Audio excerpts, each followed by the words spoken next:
Hello, everybody. Welcome back to Neutrality Studies. I'm Pascal Lotta. I'm an associate professor at Kyoto University, and today I have the very special privilege, if not pleasure, to be talking again to Professor Marandi from the University of Tehran. He's in Tehran. He's in Iran right now. Professor Marandi, welcome back. Thank you very much for inviting me. It's a great pleasure. Well, I'm glad talking to you. I'm glad that we can talk because your country is under attack. It was pretty, in my view, pretty viciously and pretty deceptively attacked on Saturday. We're speaking today on March 3rd. It is Tuesday. Can you tell us how are you? How is it going, and how are you experiencing all the tragedy unfolding? Well, you know history as well as I, if not much better. This is the third war that the United States engages in against Iran. In 1980, when Saddam Hussein invaded our country at the behest of both superpowers, the United States increasingly became the driving force behind Saddam Hussein. And the West gave him chemical weapons. They were mostly coming from Germany, the factories that produced them. And they set up their factories across Iraq and slaughtered many people. And just in one instance, they slaughtered 6,500 Kurds in the city of Halabja and the surrounding areas within a couple of minutes. And the U.S. did nothing. And then ultimately, when Saddam was still losing the war, the United States entered the fray. They fought alongside Saddam Hussein. They sunk Iranian naval ships. They destroyed Iranian oil installations. And they downed an Iranian airliner, killing 290 people. Then, more recently, we saw the 12-day war, where the United States, through was being deceptive, pretended to negotiate with Iran. And then afterwards, we saw between rounds 5 and 6 of the negotiations, a blitzkrieg attack. And then, of course, this third war that the United States is directly involving itself is another war of choice being carried out for the sake of the Netanyahu regime and the Epstein class that rules over the United States. Excuse me. So, and this is not new, but this war is a major air campaign. The United States has brought literally everything that it can to carry out airstrikes. And since Iran's key military assets are all deep underground and are thus inaccessible to the American regime and the Netanyahu regime, they bomb cities and they bomb civilian infrastructure and homes. They bombed hospitals. They bombed. Last night, I was at Iranian television on a show, and an hour later, they bombed Iranian television. The night before, they also bombed Iranian television. The studio that I was in, that I was supposed to go, was bombed the night before. And then last night, I went to a different place, and I don't know where was struck, but they bombed the Iranian National Radio compound, National Radio and Television compound. So they bomb hospitals, they bomb schools. Right now, as you and I are speaking, a funeral procession is taking place in the city of Minab. It's not a very large city. On the first day, American missile struck an elementary school, killing roughly 165 schoolgirls, and complete indifference in the Western media, the BBC, CNN, everyone else, because these children are worthless to them. And then on that same day, on the first day, they also bombed a gymnasium where young girls were playing basketball, and they murdered the basketball players. Sorry, they were playing volleyball, and they murdered the volleyball players. So after the first day, the Iranians decided to shut down school, all schools. And so our schools and universities are closed. I had class yesterday, but since it was closed, I didn't teach. I don't know if we're going to have online courses in the days or weeks ahead. But we are it is, by the way, during Ramadan. Lots of people are fasting. And in a couple of weeks, a little bit over 2 weeks from now, we have the Iranian New Year. So death and destruction is being rained upon the Iranian people in a war of choice by the Americans during this period. And Tehran at night, we're being bombed. During the day, we're bombed. And they have double tap, I think it's called. I forgot the name. Double tap airstrikes. Yesterday they bombed. Yes, in Ferdowsi Square, one of my friends was there. They struck the square, buildings near the square, and then people rushed to help, rescuers. And as they were rescuing and trying to find survivors, they struck the same place again. So this is what we're dealing with. We're dealing with two barbaric regimes that have no humanity. But the Iranians are fighting back. We see Iranian missiles striking occupied Palestine. We see Iranians striking U.S. assets in the Persian Gulf, and the U.S. is hurting. 3 U.S. jets were down.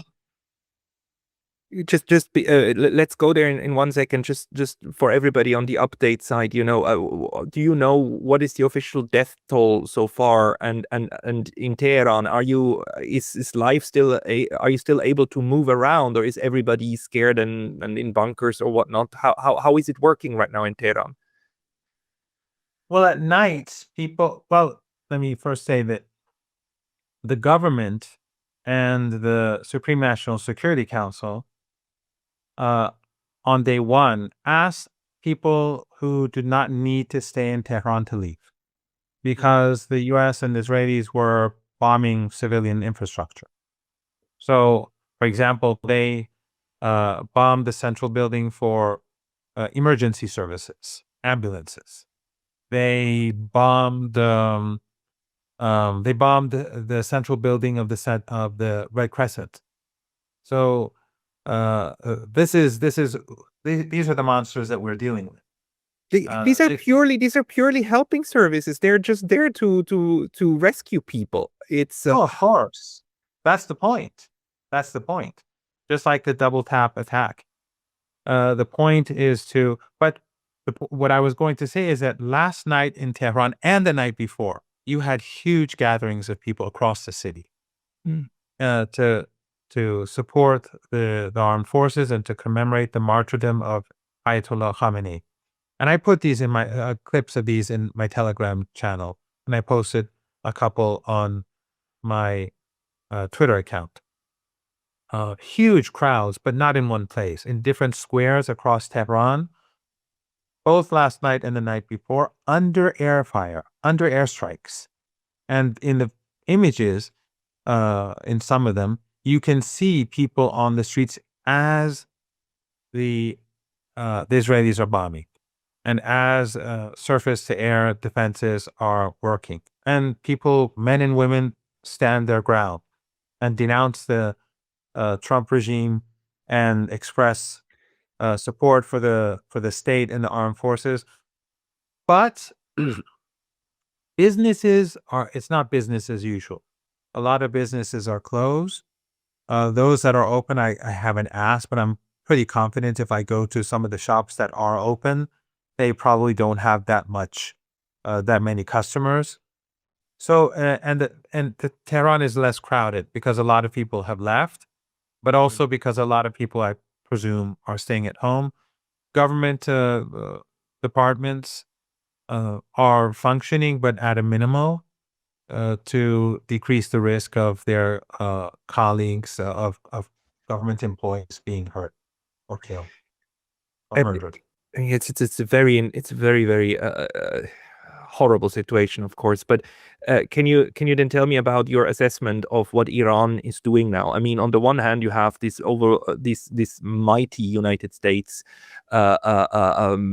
arsenal that's being unleashed upon Iran, and of course, most of the things that Israel fires at you is also made in the USA, and they're obviously striking in coordination and in together. But Iran now decided to strike back very hard, not only against Israel but against all of the Gulf states. And what can you discern as the strategy being, like whatever you can share with us? Well, I should also add that alongside slaughtering Iranians, as we speak, the Israeli regime is bombing Lebanon and slaughtering Lebanese civilians. Yeah. They're bombing Beirut. They're bombing apartment blocks, bringing them down and crushing people inside and destroying families. And it's being done at a massive pace. And of course, the West looks away and Western media looks away. There's no condemnation of strikes against civilians because that is what the West does. They put aside the mask. They are the barbarians that they have always been, these regimes, for centuries, since the rise of Western empires. And the facade and the pretense that we saw for a few days, the political correctness that we saw for a few decades, that's all gone. Yeah. And so it's all out in the open. But right now, the Iranians are hammering Israel, occupied Palestine, with missiles. And it seems that the Israeli regime's air defenses are running out or incapable because almost all Iranian missiles are getting through. And there's no let up. The Iranians are striking volley. They're firing volley after volley. In the Persian Gulf, the Iranians are using a different set of weapons because they don't need those long-range missiles. Right now, they're bombing Tehran as we speak. I don't know if you can hear it, but you may hear it in a couple of seconds if some of the bombs strike close by. So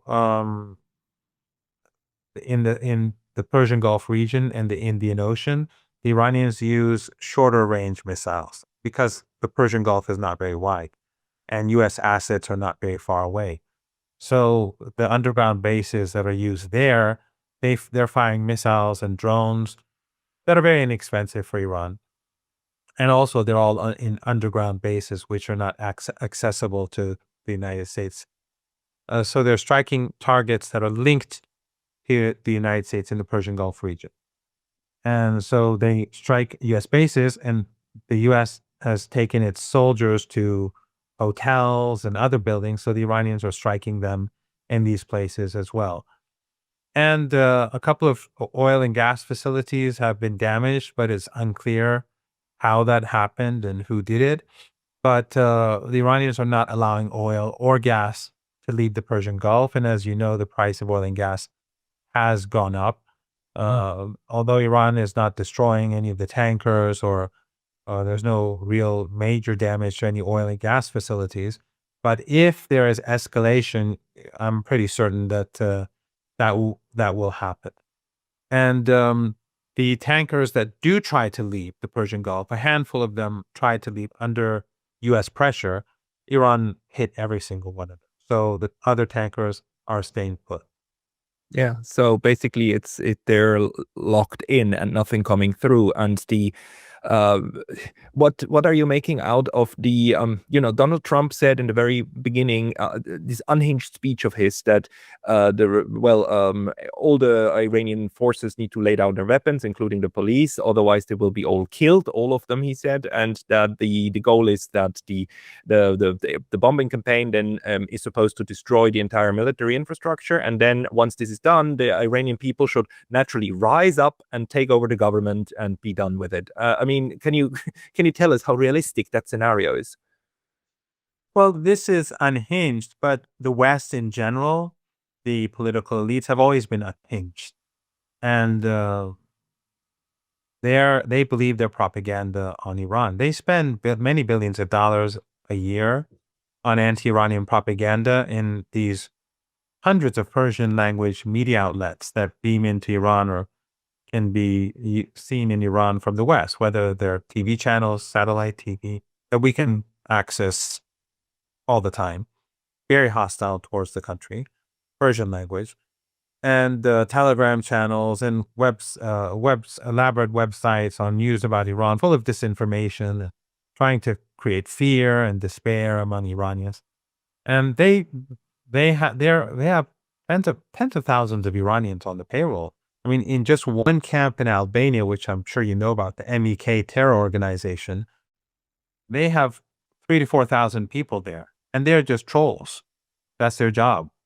So, I mean, if that's just one small example, and you have all these television stations and websites and other troll farms that are owned by the same people or other terror organizations or the monarchists.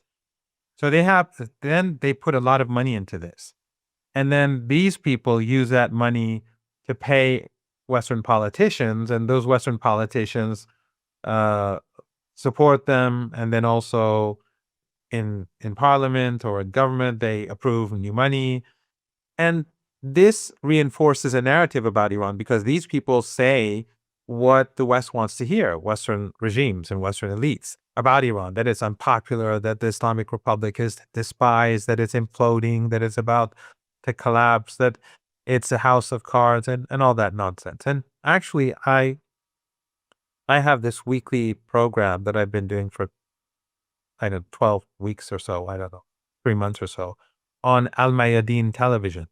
But my show is in English, my program. It's a monologue.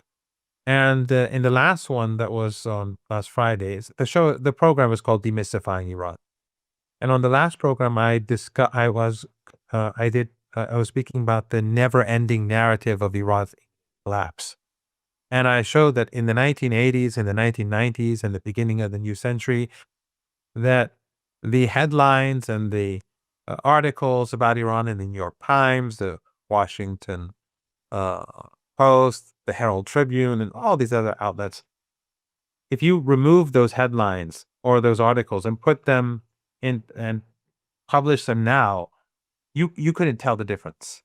They were saying back then it's about to implode. The youth 30 years ago have turned against the regime, as they like to call it, and it's imploding. Another revolution is emerging. If anyone goes and sees it, just watch the first 10 minutes. It's quite amusing. And so that narrative is never ending. So they're always based on these fake calculations and these fake narratives. They implement policy, and then their heads hit a brick wall, and they never learn. During the 12-day war, they didn't learn, and now they're talking about what they're going to do in the future in Iran, whether the Americans will have something to do with running the country and all that. All these fake assumptions, and they will fail without a doubt. Iran will view them at a great price to the Iranian people, but we have no choice. It was an imposed war of aggression, but Iran will impose a strategic defeat upon Trump and the Netanyahu regimes. Are you worried that Israel might use nuclear weapons against Iran? I don't think that the world will accept that. I think that will be a bridge too far. The world already despises the Israeli regime, and the world despises the Trump regime. I think even in countries which are allies of the United States, many people, ordinary people, recognize the true essence of these regimes. But across the world, it's growing increasingly hostile. I don't think Russia and China and others will tolerate that. But if they do, they cannot destroy Iran with a few nuclear weapons. But Iran then will. We've been told before that if there is an existential threat to the country, an existential threat, then Iran will change its nuclear posture. Iran does not want nuclear weapons. It has refrained from producing them. Just like during the war when the West gave Saddam Hussein chemical weapons, Iran refrained from producing chemical weapons. There was a fatwa back then because chemical weapons were inhumane, and there's a fatwa now about nuclear weapons. The IAEA has said that there's never been any indication that Iran was moving towards a nuclear weapon at any point. The American intelligence admits, at least since 2003, there was never such a move. But we have heard from an advisor to the leader over the last year, twice, Dr. Kharazi, who was the foreign minister of the Khatami administration for 8 years. As an advisor to the leader, he said twice that Iran will change its nuclear posture if there's an existential threat. And Dr. Larijani, when he was an advisor to the leader, Dr. Larijani, who is now the chair of the Supreme National Security Council and a very, very important figure now, he too said that if there is an existential threat, Iran will change its nuclear posture. So hopefully, but the very fact that you asked this question, and the very fact that so many other people are asking this question, shows how barbaric the Israeli regime is that people can even contemplate such a thing. And it shows how barbaric Western regimes are and how Western media is so captured by the Epstein class that they blame the victims all the time, and they never blame the Israeli regime for genocide, for aggression, and they don't raise these sort of questions. They look away because their journalists are not real journalists. Their journalists are their employees of the Epstein class. No, it's absolutely insane. I mean, when the full-scale war with Ukraine happened, the special military operation, the entire West was screaming bloody murder because it was a nuclear weapon state that attacked a non-nuclear weapon state. And this time it's two nuclear weapon states, not one, but two, which in coalition together attack a non-nuclear weapon state that has been saying, I don't want nuclear weapons, and the other side accuses it of wanting it. They've been saying for 30 years, we don't want them. They're not producing them. But that's the ridiculousness within that we are moving in. But may I just ask again to understand you correctly? I mean, the supreme leader of Iran, Ayatollah Khamenei, was killed on Sunday. And are you saying that is not yet, to Iran, that is not yet an existential threat? I mean, you're not perceiving it on that level yet. So you're still operating within, Iran still operates within a different set of assumptions about how to conduct a war. Well, first of all, he is the most important religious leader in the Shia world, and he has the most following among Shias across the world. And we have others also like Ayatollah Sistani, Ayatollah Makarem Shirazi, and others who have also many followers, but who've also support him and who've also are all outraged. So the entire Shia world is up in arms, and his credibility among Sunni Muslims has risen dramatically because he is the only person who's defending the Palestinian people. He's the only leader. No one else is doing this. And Shia countries and axis of resistance, they're the only ones who are making sacrifices to stop the genocide in Gaza, whether it's in Yemen or whether it's in Lebanon. Lebanon has made enormous sacrifices, the resistance there. Thousands of men, women, and children have been slaughtered by the Israelis in this small country. Many thousands. And so Sunnis across the world see through the Qatari, Saudi, Erdogan, UAE propaganda increasingly. They've been trying to demonize Iran and the Shias and create a divide for decades through slander, through disinformation for many decades, because they're all in the American camp. I mean, as we speak, they all host U.S. bases. Turkey is transporting oil to Israel, to the Israeli regime. And AWACS, NATO AWACS jets are flying over Turkey to help gather information on Iran. American bases in Turkey are being used. In Jordan, the bases are being used in Turkey. The radar is being used in Jordan. There are U.S. aircraft in Saudi Arabia. There are There are huge numbers of U.S. aircraft in Saudi air bases.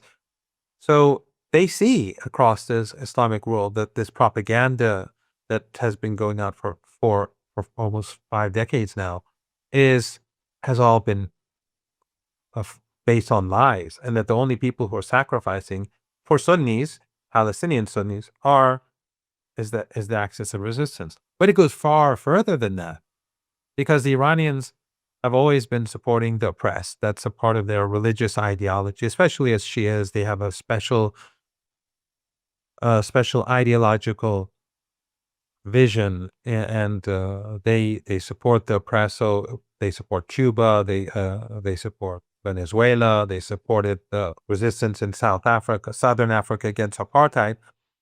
And so across the global South, not so much in the West, but across the global South, many people who've been seeking liberation view Iran very differently from the way the West has presented it.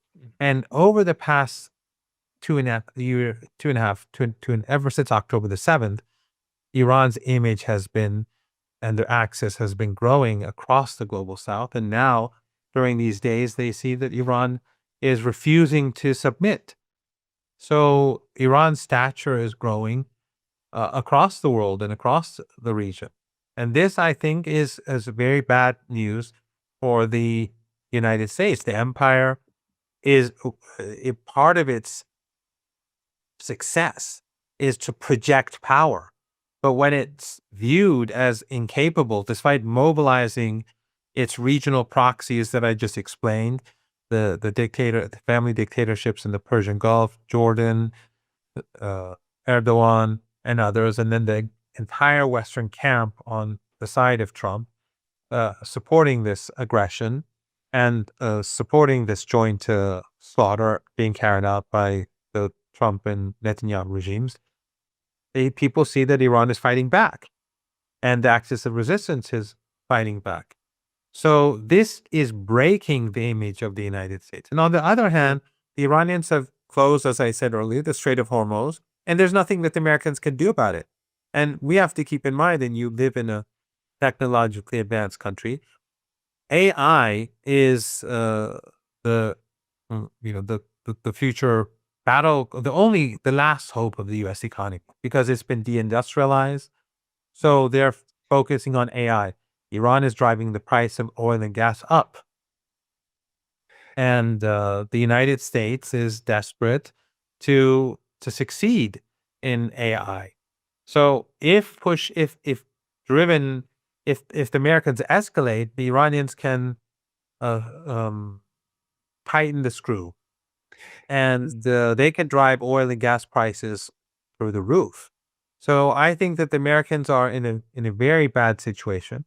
They're carrying out atrocities 24 hours a day. No doubt, the Iranians are hurting, but the country is united. Again, if anyone goes to my Telegram channel or my Twitter account and see the images of people on the streets in Tehran and across the country every night, they'll be amazed, under fire, because the Americans are not just bombing Tehran. They're bombing hundreds of cities. And they're bombing, as I said, schools, hospitals, police stations, local police stations. They're trying to destroy civil society.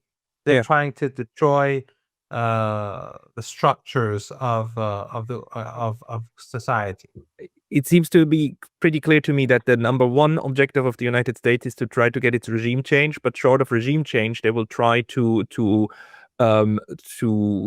carpet bomb Iran in a way that its social fabric then falls into civil strife. That's also why they target the police forces and why they need to target the civil infrastructure of the civilian administration in these different places, because you need to foment a place where then the whole country can fall into civil war, right? That's the second best. So that's why they bomb emergency services, so people cannot call for ambulances. So what is the counter strategy of Iran now? I mean, what would be a scenario under which Iran would say, okay, now we repelled them? I mean, if the US and Iran become physically unable to fire or unwilling to fire, what's the point where Iran would say, okay, fine, we did it. I mean, this is done from our side. Like, what would be the place? Well, that is complicated, and there's no clear scenario in my mind that can play out in many different ways, but ultimately the Americans are going to have to back down. And we saw that sort of in Yemen. Remember the 7-week war where the United States was going to defeat Yemen and Ansar Allah, what they like to call the Houthis. And then at the end, Trump announced his victory and walked away. And he said that they capitulated, but they didn't. And so Yemen won. And after 7 weeks of war and damage to the world economy and the U.S. economy. But Yemen won the war, but it was just the Americans giving up. After a period of time, the Americans are going to have to give up. They're having casualties. Their economies, their armed forces are paying a huge price. I mean, every time they bomb Iranian cities, since they're afraid of Iranian missiles and drones, their planes, their jets are very far away. So they don't fly over Iran. They fire missiles at Iran. But in order to do so, they have to be refueled when they come towards Iran and refueled again as they go back. So the flights are very long. These are not good for the jets. And the fuel is very expensive. And of course, the missiles are expensive, and they're being depleted as we speak. And the United States, not being an industrialized country like China or having a military industry like Russia, these missiles are very expensive to make in the United States. Iran fires a drone at a U.S. base. The U.S. fires anti-drone missiles. The Iranian drone costs like a few $1,000s. The American missile costs a few $100,000. So, and then of course the price of energy is going up. So you have all of these things playing out. This is not going to end well, especially as Trump already being so unpopular. You have the Epstein files. You have the deep divisions in the United States. Unlike previous wars where the Western media would just lie openly and Western leaders would lie open and most people would believe them and they would support the war like in Iraq. Here, despite the lies, we saw Witkoff claim that in 10 days Iran would make a nuclear weapon, or Vance saying more or less the same, Trump talking about Iran making missiles to strike the United States. All these lies that we heard in 2003 or in 2002. In 2002 and 2003, they were able to mobilize American society. Like in other wars, the West is good at mobilizing the naive people of the West. But now that this trust towards Western regimes and Western media is so great that even though in the West there's the disinformation on Iran is effective, and people have more overwhelmingly have very negative and bizarre views about Iran that are not rooted in reality, was chased basically Western media, from The Guardian to Fox News, from Breitbart to The Independent. They're all the same when it comes to Iran. We saw in Congress when Trump made his State of the Union, the only place where all the SEALs got up together and clapped, Democrat and Republican, was when he was attacking Iran. So the United States has not been able to convince the American public, and the world is more or less outraged, except for pockets of support, maybe in India and in some quarters in Europe. People are seeing through this. So it's going to be very hard for the United States, for Trump and the ruling class, the ruling Epstein class in the United States, to sustain this for very long, because the hardship that will be and the different pain that is being inflicted, people are seeing as it being done for the sake of the Israeli regime, not for the sake of the American people. Right, and very last question, because I know there's tons of things to do on your plate, on your desk, but the collaboration the interactions with Russia and China, how do you see those? Are they increasing? Are you hearing anything? Are others helping? Are you receiving humanitarian aid from them? Ever since the 12-day war, the liberals in Iran, their argument that we should try to build bridges with the West has been melting away. very fast. And now I think there's a consensus. The West can pretend that Iranians support them, that those rioters represented Iranian society. They can say that all they want. They can pound their heads against a brick wall all they want. It's fine. They'll kill people, which they don't care, but they'll pay a price too. The Iranians are united against the United States and the West. And now that they've seen that every time they negotiate, the United States tries to deceive Iran. This was not fooled this time at all, but he was prepared. But Ayatollah Khomeini stayed at his residence, and he stayed and worked in his office because he chose to do so. He was not afraid. And when they asked to move him, he said, a lot of people have nowhere to go except for where they are in their homes. And so I'm not going anywhere either. So he knew the risks, but he was steadfast. And that has made him even more heroic among ordinary Iranians. And his wife was martyred, his son-in-law was martyred, his daughter was martyred, his granddaughter was martyred. But the rest of the military and political establishment was much less affected than during the 12-Day War. So Iran is united. And the United States, that is, I think, the ultimate defeat for the United States and the Israeli regime. The Iranian key military assets are well protected. They're deep underground. As I said earlier, the Iranians have been preparing themselves for an attack from the United States for decades. Or I may not have said this before, but ever since invasion of Iraq, the Iranians have been building underground bases across the Persian Gulf region and so on, because they named Iran as the axis of evil and started saying all options on the table, Bush, Obama, and so on. So Iran has been preparing itself. This is not a scenario through which Americans can attain victory.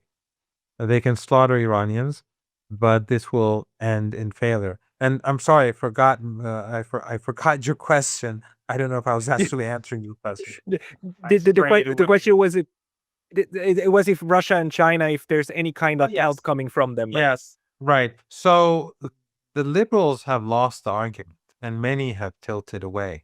And as I said, those rioters don't represent the Iranian public opinion. They're a small segment of Iranian society, and many of them now regret what they did because they see what the United States is doing to Iran.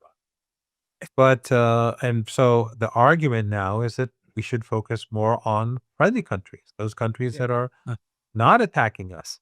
And so the consensus in Iran has been created partially thanks to Trump and to the regime in Washington and the Israeli regime. And so relations with Russia and China are improved. And I think in the coming years that those bonds will strengthen further. Right. What a lot of people get wrong is that Iran is very diverse society and has many different opinions, but this war is now channeling these opinions into really the avenues that are still possible. Professor Marandi, thank you very much for your time today, and please stay safe. I'm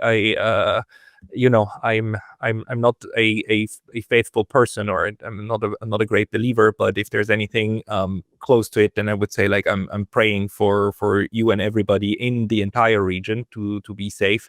So I will put also the link to your X profile into the description of this video. Everybody please go and look at the updates from Professor Mohammad Marandi.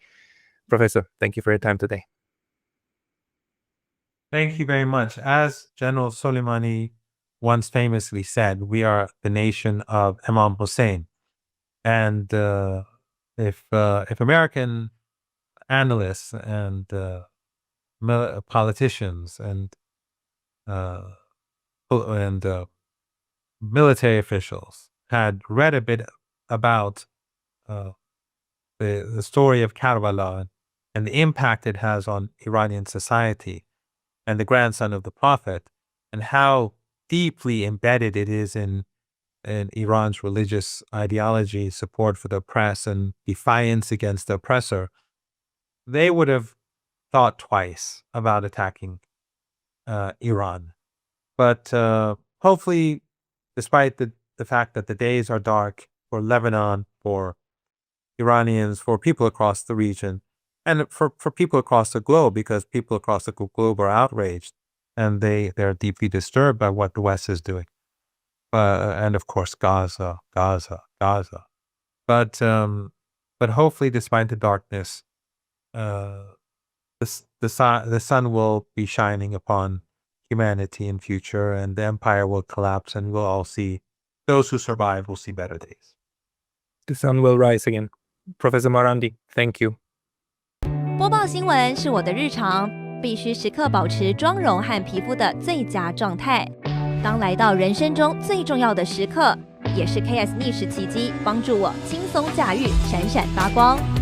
KS 逆时奇迹活肤露全效精华、精华霜，多达5种 EGF、6大冻龄关键成分，保湿效果让我非常满意，小细纹也不再困扰我。